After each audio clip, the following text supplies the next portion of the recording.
What's up guys, it's your host and Palpowski back with another Dragon Ball related video. And today we have What If Goku Was the God of Destruction, Part 5. Thank you guys so much for the support on this series, it has been absolutely amazing. And thank you to my channel members Mr. K and Conrad Piter Blott for becoming a channel member, which is only $0.99. So thank you so much for the support, I really do thank you guys, it helps me out a lot. And if you guys want to see more What Ifs on other things, let's go ahead and subscribe to my other channel, or if you would please subscribe to my other channel, it does What Ifs on Issei, Goku, and Naruto all at the same time. So it'll be linked down in the description below, and let's see if we can hit 100 likes again on this video. It was absolutely amazing. Thank you so much for the support. I cannot thank you enough. Like seriously, it seems like you guys really liked the last video. In fact, more than the other ones. So without further ado, let's go ahead and get right into Part 5. Chapter 3. 1 month later. Ha! The Sand God's voice shouted as he launched a massive blast towards a mountain. Diana watched in awe as she saw the blast get closer to its target. Her eyes widened when the attack curved around the mountain and sped back towards its creator. Her eyebrows knitted in confusion as she continued to watch the blue beam. Why is he aiming for himself, she thought. His eyes narrowed as he watched his own attack coming right at him. He crossed his arms to protect himself and received the blast head-on. The entire area was engulfed in a smoke and rocks flew all over to impact the area. Diana raised her forearm, stopped the rocks from hitting her, her dark flailing hair wildly in the hurricane-like winds. She slowly lowered her arms after a couple of minutes and waited for the smoke to clear. She gasped as she saw the beaten form of Kakarot on his legs, his body visibly shaking and his golden hair flickering between gold and black. 2 weeks still, he told himself. Over the past month he has been training on the planet once filled with life. The Saiyans saw that gravity was extremely high and the population lived on floating cities above the dangerous planet. Within a day, the entire population was slaughtered by his forces and their floating cities were burnt to the ground. Now they have to make a suitable living quarters for him. Now the planet belonged to him. Anyone who wished to bother him sent video messages. They wanted to avoid the high gravity, and especially his generals. They may have gotten powerful, but they are nowhere near his strength. His army was still growing powerful, as he now has starships that were refitted to be more powerful and dangerous for anyone that decided to attack. Leaned with heavy cannons, the ships carried thousands of fighter jets, and crew were subjected to gravity training as well. The stronger they were, the faster they could move. Anyone who boarded the ship would be flattened or crippled from the intense gravity, thus making it an efficient fighting machine. His parademons have excelled in their training, so he gave them a few weeks off but forced the dregs to train harder since they couldn't keep up with the parademons. The Furies continued their routine. Maxima was still commanding her planet, and the Amazons have become extremely deadly when faced in combat. What do you want, Diana? He asked the Amazon as he struggled to stay floating in the air. He smirked when they told him she was coming to have a face-to-face conversation with him. He laughed. They told him they tried to warn her it was too dangerous. It only made an attraction for her to grow. I wanted to talk about Karen, she said, strain evident in her voice. What about her? She doesn't want to join us. I tried talking to her, torturing her, but nothing works. Didn't I tell not to touch her? His voice lowered to a threatening tone. Yes, I just tried to change her mind. It doesn't work on someone who knows what pain is. She is a warrior at heart, but like the little blue boy on Earth, she relies on her power to win. We need more information on her. If physical injury won't work, then we have to try a mental attack. The only place that could ever work is... You're really considering that? What's so bad about that idea? I've met them already, and if you remembered, I easily killed one of their strongest members. Fine. When do you want to leave? I can't stand this gravity for much longer. She gasped as her body fell from the sky, increasing speed as her body was coming closer to the surface. Her closed eyes opened when she felt someone catch her bridal style. She then saw the smirking Kakarot holding her. You were warned that my planet's gravity is too strong for anyone but me to handle, he stated, but he received a glare and a slap to his face. I won't let some idiots tell me where I cannot go. I'll let that slap go, but do it again and there will be serious consequences, he warned as he flew to the space stations orbiting the planet. Never test an Amazon, she retorted. He noticed that she didn't remove herself from his arms, even though they were free of the deadly gravity. He just smirked and continued flying to the station. Upon arrival, a row of Alamark soldiers stood and saluted the god. He landed gracefully and dropped Wonder Woman on the floor. He laughed when he received a glare from the Amazon, but walked past her. What the hell, Kakarot? She shouted fell in step with the Saiyan. "You were getting too comfortable in my arms." "Don't want you to get soft on me," he answered. "I was not. It's just..." She couldn't finish her sentence but gained a huge blush on her cheeks. "Exactly. Now let me change and we'll get moving. I want to get this over as soon as possible and get back to my training," he said as he entered his private quarter with Diana still following. "Hurry up. I want to get back to..." She stopped when she saw stripped down to his training pants. She admired the Saiyan for a few moments, and even before she joined, his love for battle is what caught her attention, and the way he pushed himself to become stronger intrigued her. She looked at his godly body and took deep breaths to control her raging hormones, but failing as he dropped his pants. "Are you going to watch me change or leave my room?" he asked, amused tone. Her eyes narrowed, seeing the challenge she is trying to conquer standing right in front of her. Quicker than he could predict, she tackled him into the steel pin and pinned his arms to the wall in a swift motion. "Stop teasing me," she growled, her sexual frustration with him at its highest.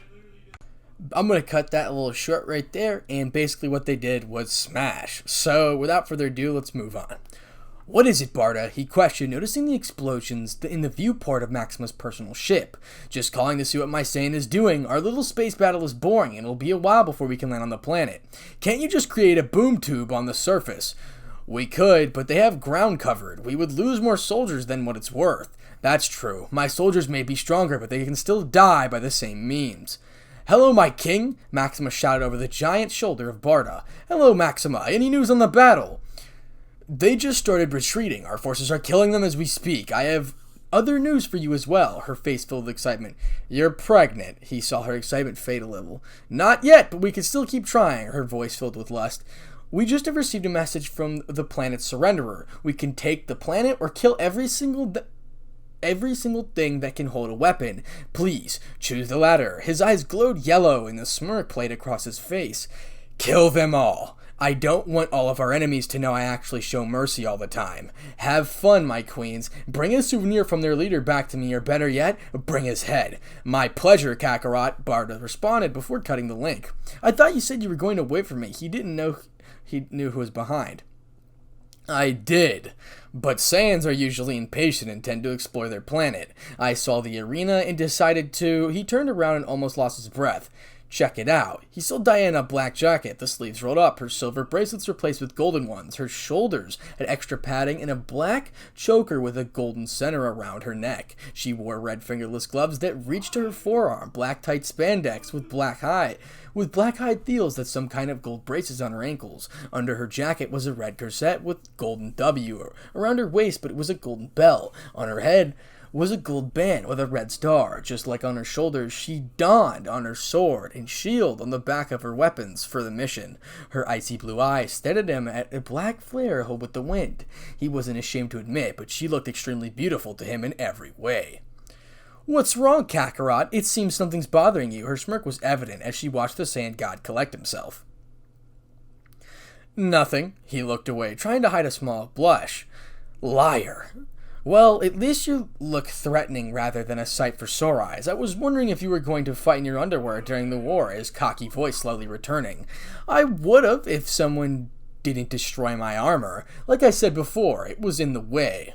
"Whatever. Are you ready to move?" Her Amazon attitude taking over. "Let's move. I feel tired sitting here watching these battles," he yawned. "They only fight so they can impress their god. I mean, we did destroy New Genesis forces with no casualties." He placed 2 fingers on his head and gestured for Diana to touch his shoulder. "Now, you have everyone supporting you in this fight. Traits of a true leader. Make sure to take outside the satellite," she ordered. "Why?"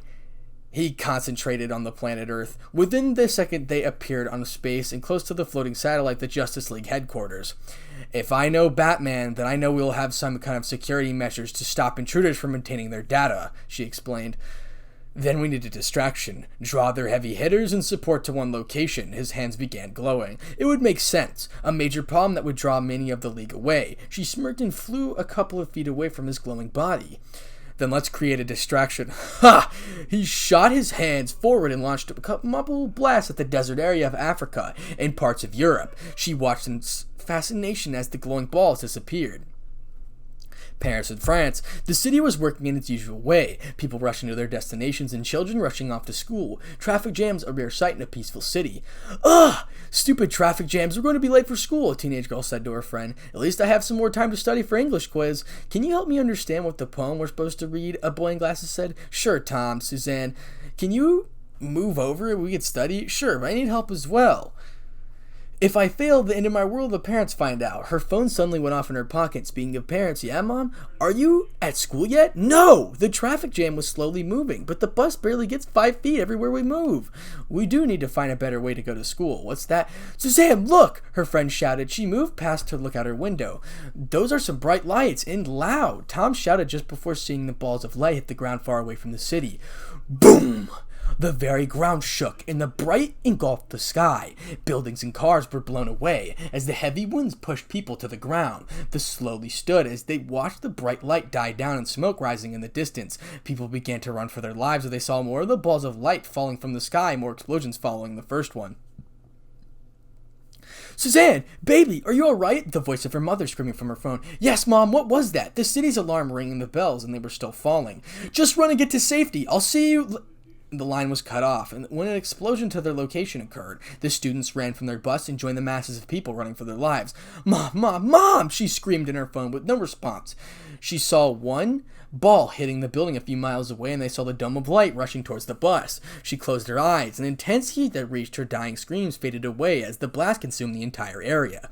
Each blast, miles of land, huge chunks of land were thrown into the sky by the powerful explosions. People clutched their loved ones as they watched the racing blast consume them. Now, at the Justice League Tower. Alert! Alert! The robotic voice repeated as the entire base was moving towards the main hall. To be debriefed, Superman raced to Batman's location with Supergirl following. They shot through the open doors to the monitor room and looked at the various images at Earth. Many focused on the European continent. Supergirl gasped as she saw the burning continent, filled with lava pits and huge craters. Tears came to her eyes as she saw the great cities of Earth burning and buildings gone with corpses that survived disintegration burning on the ground. What happened? Superman said, looking at the images in disbelief. Balls of light fell from the sky and landed in major cities. It stretches from Africa to Europe. He's typing furious as he dispatched members to help in various locations. Who could have done such a thing? Kara said as she wiped her tears. We'll find out later. We need to get down there and see who has survived, Clark stated. Agreed. Go help. I'll stay here. Take John with you to help, Batman said as he watched the raging flames. Let's go, Kara. They all flew up into the room towards the bustling hangar. Batman stopped typing and looked out the window to see the mini jets flying towards the planet. He suspected who it was, but couldn't find a reason why he would attack them now. He resumed his typing and used the radars to scan the darkness of space for any life signs. Now he had to wait and see what would happen next. And that is where we are going to stop for now. Alright, almost at the end of Chapter 3. Thank you guys so much for the support on this series so far. I cannot thank you enough. Remember, the author is OverLord Hater, and I am just reading. So, thank you once again for all the support. Once again, thank you Mr. K and Conrad for becoming a channel member. And I cannot thank you enough for the 100 likes on the last video. A lot of people seem to support that video. In fact, more than the other ones, which was really hilarious. So, once again, thanks for all the support. I cannot thank you guys enough. And let's try to hit 100 likes again. Without further ado, and Palpowski / Spartanic out.